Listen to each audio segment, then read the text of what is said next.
할렐루야. 5월의 마지막 주 주일 예배를 드리는 여러분에게 하나님의 특별한 은혜가 함께할 줄 믿습니다. 우리 옆 사람에게 한번 인사하겠습니다. 사랑합니다. 축복합니다. 또 이렇게 인사할까요? 5월 한 달도 승리하셨습니다. 보통은 일제 강점기를 1910년부터 1945년으로 봅니다. 그래서 일제 강점기, 일제 치하가 35년이라고 그렇게들 이야기를 합니다. 그런데 많은 그 역사학자들은 이모군란과 갑신정변을 통해서 청일 전쟁에서 이미 일본이 러시아를 이 한반도에서 청일 전쟁에서 승리하고 한반도 땅, 이 조선이라는 땅에서 기득권을 일제 치하가 이미 장악을 했다는 겁니다. 그리고 동학혁명이 1894년에 일어나는데 그 일본 군대가 1894년에 무력으로 이 동학혁명을 진압을 하고 그 주동자들을 능지처참하게 됩니다. 그래서 많은 역사학자들은 일제치하가 36년이 아니라 정확하게 50년이라고 보는 견해들이 많습니다. 일본의 그 힘, 군대의 힘과 그 행정력과 정치의 힘이 이미 조선 땅에서 36년이 아니라 그 전에 정확하게 50년 정도 일제치하의 그런 어려움들이 이 한반도 땅, 조선 땅에 있었다라고 이야기를 합니다. 그때의 그 암담한 시절을, 그 시기를 이상화 시인은 이렇게 빼앗긴 들에도 봄은 오는가, 여러분 잘 아는 시가 있지 않습니까? 오늘 설교를 시작하면서 그 시를 제가 낭독함으로 설교 도입 부분을 시작하도록 하겠습니다. 스크린에 한번 띄워 주십시오. 빼앗긴 들에도 봄은 오는가, 제가 한번 낭독해 보겠습니다. 그때의 암담함이 이 시 가운데 그대로 배어 있습니다. 지금은 남의 땅 빼앗긴 들에도 봄은 오는가. 나는 온몸에 햇살을 받고 푸른 하늘 푸른 들이 맞붙은 곳으로 가르마 같은 농길을 따라 꿈속을 가듯 걸어만 간다. 입술을 담은 하늘아 들아 내 마음에는 나 혼자 온 것 같지는 않구나. 내가 끌었느냐 누가 부르더냐 답답하라 말을 해다오. 바람은 내게 속삭이며 한 자옥도 섰지 마라 옷자락을 흔들고 종다리는 울타리 넘어 아시 같은 구름 뒤에 반갑다 웃네. 고맙게 잘 자란 보리밭아 간밤 자정이 넘어 내리던 고운 비로 너는 삼당 같은 머리를 감았구나. 내 머리조차 가뿐하다. 혼자라도 가쁘게나 가자. 물마른 노는 안고 도는 착한 도랑이 젖먹이 달래는 노래를 하고 제 혼자 어깨춤만 추고 가네. 나비 제비야 깝치지 마라. 맨들나미 들막꽃에도 인사를 해야지. 아주까리 기름을 바르니가 지심 매던 그 들이라 다 보고 싶다. 내 손에 호미를 지어다오. 살찐 젖가슴과 같은 부드러운 이 흙을 발목이 시도록 밟아다 보고 좋은 땀조차 흘리고 싶다. 강가에 나온 아이와 같이 짬도 모르고 끝도 없이 닿는 내 호나 무엇을 찾느냐 어디로 가느냐 웃어웁다 답을 하려무나. 나는 온몸에 풋내를 띠고 푸른 웃음 푸른 소름이 어우러진 사이로 다리를 절며 하루를 걷는다. 아마도 봄신령이 집혔나 보다. 그러나 지금은 들을 빼앗겨 봄조차 빼앗기겠네. 제가 너무 빨리 읽었죠. 민족의 그 암담한 그 현실이 이상화 시인의 이 시에 그대로 배어 있습니다. 지금은 땅조차 빼앗겨 봄이, 자연의 섭리는 때가 되면 봄이 오는 것인데 봄이 오려나라고 그 질문의 마지막은 들을 빼앗겨 봄조차 빼앗기겠네라고, 이렇게 이 시의 참담함이, 일제치하의 참담함이 그대로 기록이 되어 있습니다. 그런데 여러분, 역설적이게도 우리 민족의 영적인 봄날이 언제에 임했는 줄 아십니까? 민족의 대부흥운동, 복음의 그 열정적인 그 복음의 그 불길이 이 일제 강점기 이때에 영적인 봄날이 이 땅 가운데 찾아왔습니다. 1907년에 평양 대부흥운동을 비롯해서 수많은 마을과 곳곳에 그 성령의 역사의 현장, 복음의 증거의 그 현장이, 민족의 그 시기는 참담하고 어려웠지만 그러나 이 시기에 하나님은 놀라운 방법으로 영적인 봄날을 우리나라 이 한반도 대한민국에 허락하여 주셨습니다. 오늘 제가 왜 이 설교를 시작하면서 왜 빼앗긴 들에도 봄은 오는가라는 이 시를 가지고 일제강점기를 이야기하면서 설교를 시작하냐 하면, 오늘 본문의 내용이 에스겔 선지자가 오늘 이 본문 에스겔서 47장에 나오는 이 본문이 빼앗긴 들에 그렇게 앉아서 이 공간적인, 오늘 본문의 공간적인 배경은 바벨론의, 이스라엘의 강변이 아니라 바벨론의 그발 강가입니다. 이 에스겔 선지자가 그발 강가, 바벨론의 포로로 잡혀가서 이 그발 강가에서 그는 하나님 앞에 묵도하고 묵상하고 질문을 합니다.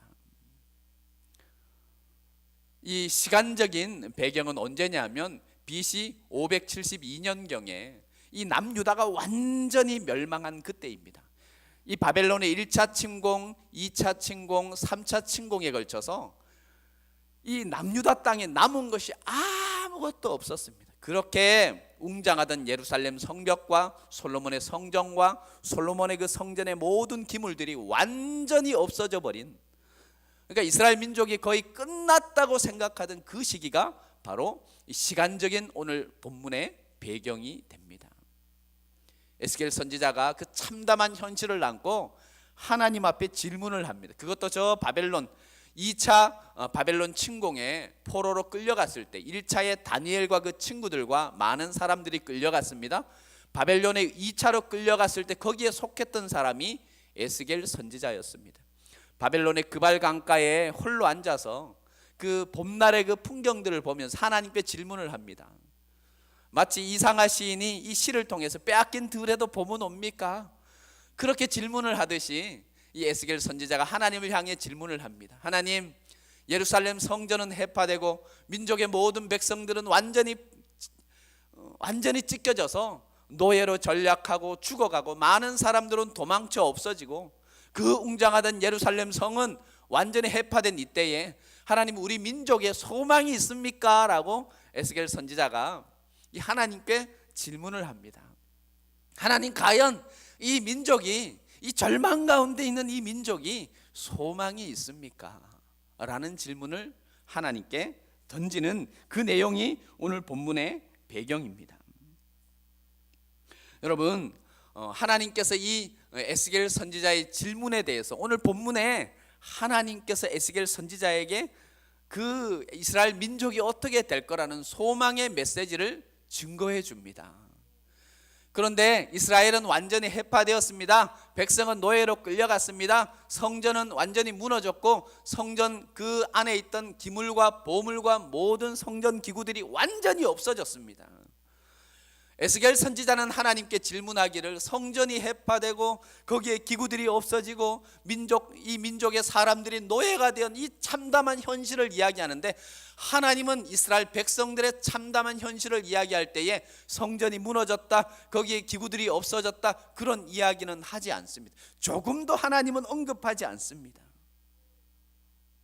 참담한 현실이 어떤 것이냐라고 이야기를 할 때, 너희가 하나님을 떠난 것이 참담한 현실이었다라고 과거형으로 하나님께서 이야기를 합니다. 그리고 오늘 본문에서 내가 택한 이 이스라엘 백성, 소망이 있다는 겁니다. 그 소망의 증거로 오늘 본문에서 하나님께서 에스겔 선지자에게 뭐라고 이야기하냐면, 한번 따라해 볼까요? 성전으로부터 회복되리라. 여러분, 하나님께서 절망 없는 이 절망 가운데 있는 이 이스라엘 백성들, 완전히 해파된 이스라엘 에스겔 선지자에게 그 회복의 소망의 말씀을 전하면서 첫 번째 이야기하는 것이 성전으로부터 회복이 되리라는 겁니다. 오늘 본문 1절로 2절 말씀, 에스겔서 47장 1절로 2절을 다 같이 한 목소리로 읽겠습니다. 시작. 그가 나를 데리고 성전문에 이르시니 성전의 앞면이 동쪽을 향하였는데 그 문지방 밑에서 물이 나와 동쪽으로 흐르다가 성전 오른쪽 제단 남쪽으로 흘러내리더라. 그가 또 나를 데리고 북문으로 나가서 바깥길로 꺾어 동쪽을 향한 바깥문에 이르시기로 본중 물이 그 오른쪽에서 스며 나오더라. 에스겔아, 이스라엘은 소망이 있다. 내가 회복시켜 줄 거다. 걱정하지 말아라. 오늘 예배하는 여러분에게 하나님이 들려줍니다. 너 걱정하지 말아라. 너에게 소망이 있다. 너 인생에 소망이 있고 너 가정에 소망이 있고 아직도 다 끝나지 않았다라는 하나님의 메시지가 있습니다. 그런데 하나님께서 에스겔 선지자에게 회복의 증거, 그 시작을 어디로 이야기하냐면 성전에서부터 회복되리라. 성전이 어디입니까? 여러분 지금 예배하고 있는 이곳이 성전입니다. 또 성전은 어디냐면 이 성전 제단, 거기서부터 물이 흘러나갔다라고 이야기를 합니다. 하나님께서 에스겔 선지자에게, 절망 가운데 있는 에스겔 선지자에게 왜 성전으로부터 물이 흘러나가 이 이스라엘 온 전체가 회복되리라는 이야기를 합니까? 여러분, 귀중한 말씀이 있습니다. 여러분, 성전의 제단, 이 제단 있지 않습니까? 제가 서 있는 이 제단, 여러분은 그냥 잠들면서 듣고 잠들면서 보고 잠들면서 예배하다가 그렇게 가는 그런 시간이 있을지도 모르지만, 하나님의 생명의 그 말씀이, 생명이, 물이 이 성전의 제단으로부터 흘러나간다는 겁니다. 여러분, 이것이 귀합니다. 에스겔아, 이스라엘의 회복은 성전으로부터 일어나게 될 것이다. 왜 물이 제단으로부터 흘러나갑니까? 물이 생명이기 때문입니다. 여러분은 물학자라고 할 수 있는 그 일본의 아모토 마시루, 물은 해답을 알고 있다, 여러분 그 책을 한번 읽어보셨습니까? 사람은 어머니의 그 자궁에 수정이 될 때 100% 물이랍니다. 수정란은 100% 물이랍니다. 자궁 속의 99%가 물이랍니다. 그리고 태어날 때 85% 이상이 인간은 물이랍니다. 이 땅에 태어나서는 최하 70% 이상이, 인간은 죽을 때까지 70% 이상은 이 수분을 몸에서 유지를 해야 된다는 겁니다. 또 죽을 때는 의사 선생님들이 그런 이야기를 합니다. 사람이 죽을 때가 되면 70% 유지하던 그 수분이 50%로 완전히 감면되어서 이 몸 안에 있는 진액이 완전히 나가면 사람이 늙어서 사망에 이른다라고 그런 이야기를 합니다. 사막에, 여러분, 사막이 비가 오지 않아서 완전히 말라 있습니다. 생명이 보이지 않습니다. 그런데 거기에 물이, 하늘에서 비가 이렇게 쏟아져서 어느 정도 그 말랐던 계곡에 물이 이렇게 흘러나면, 어느 정도 시간이 지나고 나면요, 거기에 고기가 이렇게 헤엄을 칩니다. 하늘에서 떨어졌는지 땅에서 올라왔는지는 모르지만 물은 생명입니다. 물이 가는 곳에 고기가 뛰어놀고, 물이 가는 곳에 물이 생명이기 때문에 물이 있는 그곳에 생명이 온전히 꿈틀댄다는 겁니다. 에스겔 선지자에게 하나님께서 그렇게 말씀하십니다. 성전으로부터, 이 성전 제단으로부터 물이 흘러간다라고 그렇게 이야기를 합니다. 여러분, 성전 제단으로부터 이 물이 흘러가서 물이 흐르는 곳마다 놀라운 은혜의 그런 여정이 임할 거라고 오늘 본문은 이야기를 합니다. 다윗의 후계자인 이 솔로몬은 하나님 앞에 성전을 짓고 기도합니다. 다윗의 기도가 무엇이었습니까? 내게 하나님 듣는 마음을 주옵소서. 듣는 마음이 무엇입니까? 하나님이 솔로몬에게 허락한 지혜가 다른 것이 아니라 듣는 마음이었습니다. 나는 내 힘으로 이스라엘 백성들을 이끌어갈 수 없고 통치할 수 없고 이들에게 올바른 길을 제시할 수 없고 올바른 길로 그 지도력을 이끌어갈 수 없으니 하나님 내게 듣는 마음을 주옵소서. 솔로몬의 지혜는 다른 것이 아니라 듣는 마음이었습니다. 그래서 하나님께서 솔로몬에게 내가 너에게 지혜를 주겠다라고 이야기를 합니다. 그 지혜가 무엇입니까? 하나님도 그렇게 이야기합니다. 내가 너에게 듣는 마음을 주겠다라고 이야기를 합니다. 솔로몬에게 있었던 그 지혜가 어떤 것이냐?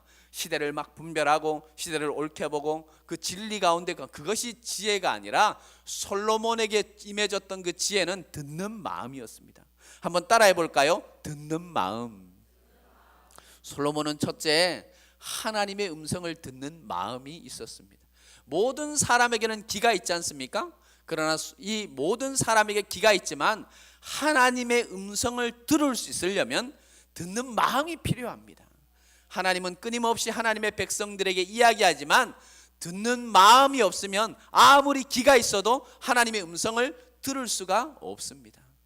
또 이 솔로몬은 백성들의 이야기를 들을 수 있는 그 듣는 마음이 준비가 되었습니다. 솔로몬에게 임했던 그 지혜는 다른 것이 아니라 백성들의 마음, 하나님의 음성을 들을 수 있는 그 듣는 마음이 준비가 되었던 것입니다. 요한복음 7장에 보면 누구든지 목마르거든 내게로 와서 마셔라. 나를 믿는 자는 성경의 이름과 같이 그 배에서 생수의 강이 흘러 넘치리라 그랬습니다. 여러분, 이 에스겔 선지자에게 지금 하나님께서 말씀하십니다. 성전에서부터 물이 흘러나와 이스라엘을 회복할 것이다. 운동선수들이 이렇게 선수 생활을 하다 보면 항상 찾아오는 것이 슬럼프가 있답니다. 슬럼프. 우리가 일을 할 때도 그 슬럼프는 불현듯 찾아옵니다. 신앙생활에도 우리가 신앙의 여정을 걸어가다 보면 슬럼프가 찾아옵니다.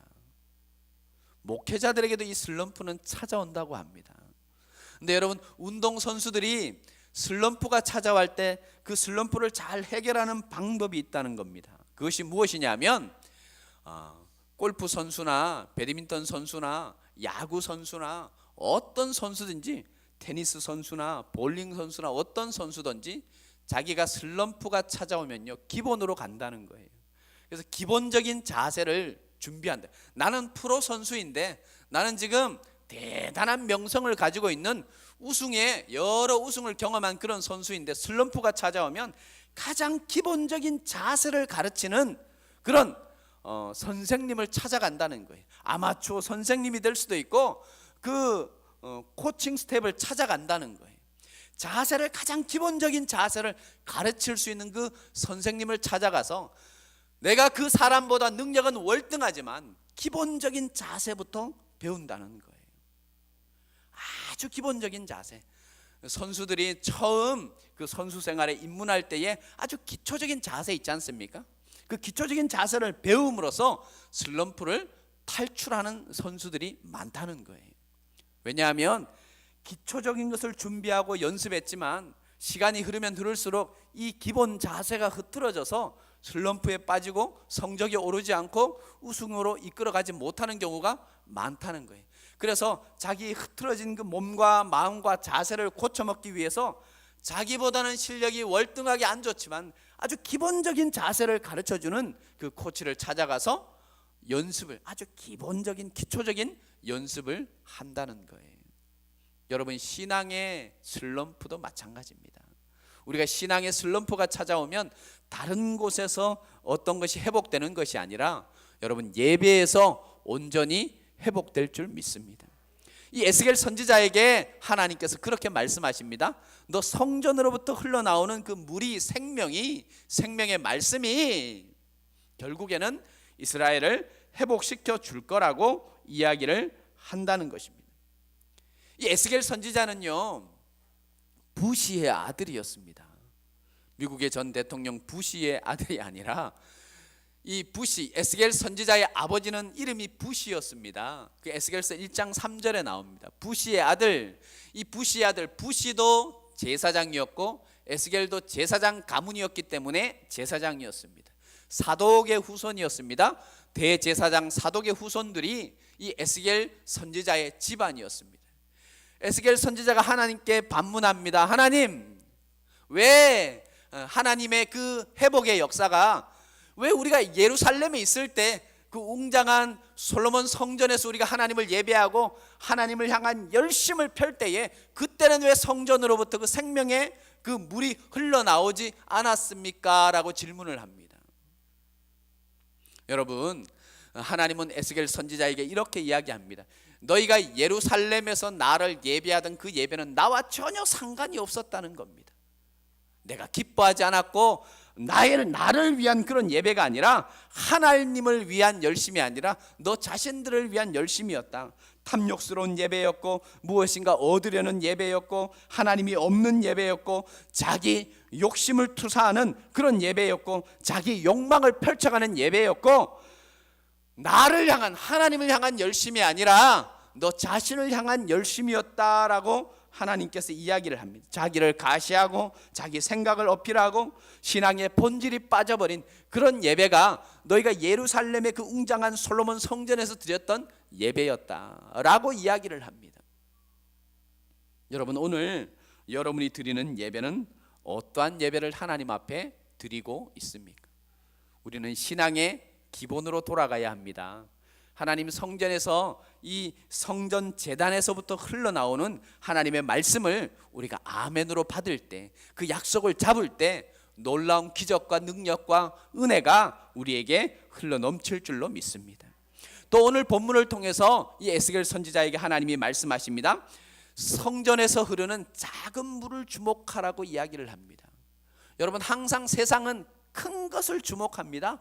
뭔가 엄청난 것을 주목합니다. 엄청난 것을, 세상은 항상 엄청난 것을 준비하고 그것을 위해서 힘쓰고 애씁니다. 하나님은 언제나 작은 것이었습니다. 성전 이 제단에서 흘러나오는 물이라 그러면 아주 한 방울의 물입니다. 하나님께서는 아브라함을 선택하시고 아브라함을 25년 동안 훈련시키십니다. 그리고 아브라함에게 너 믿음의 조상 아브라함, 저 하늘을 봐라, 저 하늘의 별들을 봐라, 이 모래를 봐라, 너 후손들이 저 하늘의 모래와 이 땅의 모래와 같이 하늘의 별과 같이 되리라 라고 약속을 해주시고 25년 동안 아무런 일도 일어나지 않습니다. 그리고 100세에 이삭이라는 아들 한 명을 턱하니 던져줍니다. 그리고 야곱의 때에 12지파를 던져줍니다. 때로는 430년 동안 애굽의 종살이 노예의 생활로 그냥 그렇게 그 자리에 있게끔 고생하게끔 430년이라는 세월을 애굽으로 보내버립니다. 또 광야의 40년의 여정을 보내고 맙니다. 하나님은 뭔가 엄청난 큰 것을 준비하고 큰 것을 이야기하는 것이 아니라 아주 작은 것, 믿음의 작은 씨앗에서 기독교 역사가 출발을 했다는 겁니다. 아브라함의 믿음이 후대의 후대를 이어져서 오늘도 흥해교회에서 우리가 하나님을 예배하고 있는 것입니다. 예수님도 마찬가지입니다. 이 땅에 오신 예수님은 큰 것을 준비하지 않았습니다. 제자들이 바랍니다. 로마 군대를 완전히 무찌르고 로마 군대를 향해서 승리하고 이 로마의 압제로부터 이스라엘을 해방시키실 예수님이라고 알았습니다. 그러나 예수님은 그런 방법을 취하지 않으셨습니다. 태어나실 때부터 말구이에 태어나시고 저 배우지 못했던 저 변방에 있는 12제자를 택하십니다. 그리고 그 무기로는 사랑이라는 무기를 던져주십니다. 여러분, 로마라는 강대국이 예수님의 그 작은 생명의 씨앗, 말씀의 씨앗, 그 작은 씨앗으로 말미암아 로마라는 그 위대한 엄청난 강대국이 무너집니다. 사랑의 역사가 로마의 군대와 로마의 정치와 로마의 모든 것을 무찌르는 모습을 우리는 볼 수가 있습니다. 아주 작은 것을 준비했다라는 겁니다. 오늘 본문 9절로 10절 말씀을 우리 다 같이 한번 읽어보겠습니다. 9절로 10절입니다. 에스겔 선지자에게 하나님이 선포하십니다. 9절로 10절 같이 읽겠습니다. 시작. 이 강물이 흐르는 곳마다 번성하는 모든 생물이 살고 또 고기가 심히 많으리니 이 물이 흘러 들어가므로 바닷물이 되살아나겠고 이 강이 흐르는 각처의 모든 것이 살 것이며 10절입니다. 또 이 강가에 어부가 설 것이니 엔게디에서부터 에네글라임까지 그물 치는 곳이 될 것이라. 그 고기가 각기 종류를 따라 큰 바다의 고기같이. 여러분, 아주 작은 이 성전 이 강단으로부터 흘러나가는 생명의 말씀, 아주 작은 씨앗이 바다를 살린답니다. 여기 계속해서 본문에서 반복되는 바다는 사해 바다를 의미합니다. 일반 바다에 이 소금 염분 농도가 6배나 많아서 어떠한 생물도 이 사해 바다에서는 생존하지를 못합니다. 그런데 이 성전 미문으로부터 흘러나가는 그 생명의 물이 사해 바다로 흘러 들어가니까 사해 바다에 고기들이 넘친다는 겁니다. 여러분 축복합니다. 이 성전, 이 제단으로부터 흘러나가는 하나님의 생명의 말씀이 여러분 개인에게 흘러나가기를 바랍니다. 여러분을 통해서 여러분 가정으로 흘러가기를 바랍니다. 여러분 가정에서 여러분 자녀들에게 흘러나가고 지역사회와 선교 현장과 이 나라와 민족 가운데 흘러넘치는 은혜가 있기를 바랍니다. 오늘 본문은 그렇게 이야기합니다. 성전 이 제단에서부터 흘러나가는 물은 작은 것이었습니다. 그런데 그 물이 발목에 잠기고 허리에 잠기고 많은 사람들이 잠기게 되고 바다를 이루었다라고 이야기를 합니다. 작은 것에서 복음의 역사는, 믿음의 역사는 작은 것에서 시작합니다. 그러나 그것을 우리가 믿음으로 의지하고 잡고 나갈 때에 놀라운 그 하늘의 축복의 말씀이 되어서 우리의 삶의 현장에 나타날 줄 믿습니다. 세 번째로 오늘 본문이 이야기하는 것은 11절 말씀입니다. 자, 11절 말씀을 같이 한번 읽어보겠습니다. 시작. 그 진펄과 갯벌은 되살아나지 못하고 소금 땅이 될 것이며. 이런 하나님의 회복의 역사, 이 소망을 덧입는 그 놀라운 역사가 이 성전 제단으로부터 흘러가는 생명의 역사, 생명의 말씀이 흘러감에도 불구하고 진펄과 갯벌은 되살아나지 못하는 그 은혜의 소유자, 축복의 주인공이 되지 못하는 사람들이 있다는 겁니다. 여기서 말하는 진펄과 갯벌이 어떤 것이냐면 사해 바다가 우기에는 흘러 넘칩니다. 그래서 그 사해 바다의 물이 계곡으로 웅덩이로 차고 넘칩니다. 그런데 건기가 찾아옵니다. 건기가 찾아오면 그 흘러 넘치던 사해 바닷물이 계곡으로 들어가서 그 바닷물이 완전히 증발해 버리고 아주 뜨거운 소금층이 이 계곡을 덮는다는 겁니다. 그러니까 세상 문화와 제약의 문화가 이것을 의미한다는 것은 아주 굳어버린, 우리 속에서 완전히 굳어버려서 하나님의 말씀을 도저히 받지 못하는, 하나님의 말씀을 도저히 심지 못하는 그런 영혼의 밭이 되면 안 된다라는 것입니다. 갯벌과 진펄이라는 이것은 아주 세상적인 놀이문화와 세상적인 가치와 제약이었던 그런 습관적인 죄가 우리의 영혼 속에 자리를 잡아서 완전히 굳어버려서 하나님의 말씀을 더 이상 듣지 못하는 그 상태. 요한복음 11장에는 마리아의 이야기가 나옵니다. 이 11장 초반절에 이 요한복음 10장 11장에는 죽은 나사로가 살아난 그런 사건이 일어납니다.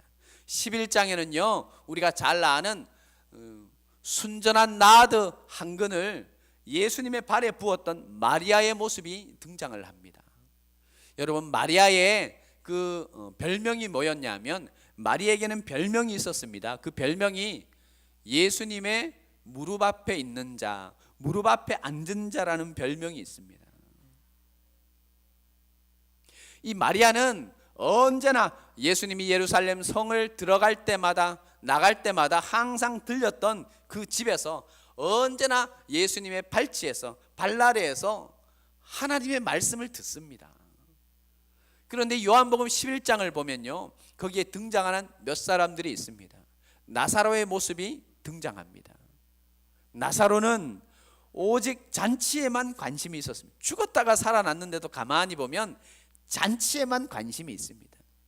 거기에 이 마리아의 언니 마르다가 나옵니다. 그 마르다는 누가복음 10장에도 나옵니다. 10장에서, 누가복음 10장에서도 예수님을 맞이할 때 마리아는 예수님의 발날에서 하나님의 복음을 듣습니다. 예수님의 그 천국 복음을 듣습니다. 그런데 마르다는 그때도 일을 합니다. 여러분 그 일이 어떤 것입니까? 하나님과는 전혀 관계가 없는 겁니다. 명분은 예수님을 섬기기 위한 일이라고 이야기하지만 자기 욕심과 자기 만족을 위한 그런 일들을 마르다는 하나님 앞에서, 예수님 앞에서 행해 갔습니다. 요한복음 11장에서도 마찬가지입니다. 요한복음 11장에서도 마르다는 여전히 일을 하고 있습니다. 뭔가 열심히 하는데 그 열심이 하나님을 위한 열심이 아니라 자기 만족을 위한 열심입니다. 자기 생각 속에서의 어떤 열심을 추구해 가고 있습니다. 여기에는 가룟 유다가 또 등장합니다. 가룟 유다는 요한복음 11장에서 그는 도둑이라고 아주 인정을 합니다. 그는 항상 돈에 관심이 있습니다. 또 여기에는 유대 큰 무리들이 등장을 합니다. 이 유대 큰 무리는 예수님의 말씀에는 관심이 없고 죽었다 살아난 나사로를 구경하기 위해서 왔다고 성경이 기록을 하고 있습니다. 여기 또 대제사장들이, 제사장 무리들이 등장을 합니다. 그들은 예수님의 말씀에는 관심이 없습니다. 권력과 인기에만 항상 관심이 있습니다. 대중이 무엇을 원하고 대중이 누구에게 인기를 주고 어떤 것에 관심이 있냐에 대해서 이 대제사장 그룹들은 거기에만 관심이 있습니다. 그런데 온전히 예수님의 음성을 발라 아래서 듣던 이 마리아만이 예수님의 십자가의 사건을 알게 됩니다. 여러분, 오늘도 하나님의 성전에서 우리가 하나님을 예배합니다. 여기에도 마리아와 같은 사람들이 있습니다. 여기에도 제사장과 유대 무리들과 가룟 유다와 어떤 마르다와 그런 무리들이 있을 수도 있습니다.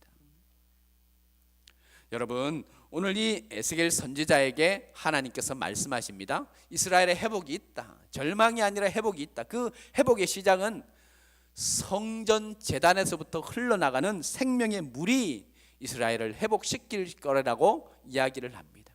우리가 하나님 앞에 예배자로 서는 그때에는 마리아와 같은 그 심정, 마리아와 같은 그 집중력을 가지고 하나님의 음성을 듣는 놀라운 은혜가 저와 여러분 속에 있기를 바랍니다. 오늘 본문 12절을 읽음으로 말씀을 마치겠습니다. 12절입니다. 같이 읽겠습니다. 강 좌우가에는 각종 먹을 과실나무가 자라서 그 잎이 시들지 아니하며 열매가 끊이지 아니하고 달마다 새 열매를 맺으리니 그 물이 성소를 통하여 나옴이라. 그 열매는 먹을 만하고 그 잎사귀는, 그러니까 엄청난 먹을 과실들이 이 성전 제단에서부터 흘러나가는 생명의 말씀이 여러분 온 사방에 흘러 넘칠 때에, 생명의 근원되는 물이 흘러 넘칠 때에 각종 먹을 과실과 여러 가지 잎사귀와 여러 가지 꽃들과 약재료와 고기들이 춤을 추고 헤엄을 친다는 겁니다. 여러분, 이 성전으로부터 흘러나가는 그 말씀이 여러분에게 임하고 여러분 가정에 임하고 여러분 생업에 임하고 여러분 자녀들에게 임하고 우리의 놀라운 이 민족 가운데 교회로부터 흘러나가는 하나님의 말씀이 임할 때에 놀라운 하나님의 은혜가 넘쳐날 줄로 믿습니다. 에스겔서 47장 12절이 기록한 이 복음의 약속이, 이 말씀의 약속이 우리의 삶과 신앙의 여정과 가정과 생업 가운데, 우리 교회 가운데 충만히 이루어질 줄 믿습니다. 기도하겠습니다. 아버지 하나님, 5월의 마지막 주일 예배를 주님 앞에 드립니다. 에스겔 선지자가 주님 앞에 탄식하며 외치되 이스라엘의 회복이 언제쯤이라고 이야기할 때에 이스라엘의 회복은 성전으로부터, 성전에서 흘러나오는 생명의 말씀으로부터 시작된다라는 것을 말해주고 있습니다. 하나님, 우리 흥예교회에 하나님 성전재단에 흘러나가는 말씀이 언제나 풍성하게 하여 주시기를 원합니다. 항상 은혜가 넘치기를 원합니다. 하나님이 친히 말씀하여 주시는 거룩한 재단이 되게 하여 주시기를 원합니다. 이 성전 재단으로부터 흘러나가는 그 영적인 영의 양식이 우리의 영혼에 충만해져서 우리가 세상으로, 가정으로 하나님 그 생명의 양식을 옮겨가는, 생명의 그 물근원을 옮겨가는 역군들이 될 수 있도록 주님 역사하여 주시고 교회 가운데 그 은혜가 풍성하게 하여 주옵소서. 축복하며 예수님의 이름으로 기도하옵나이다. 아멘.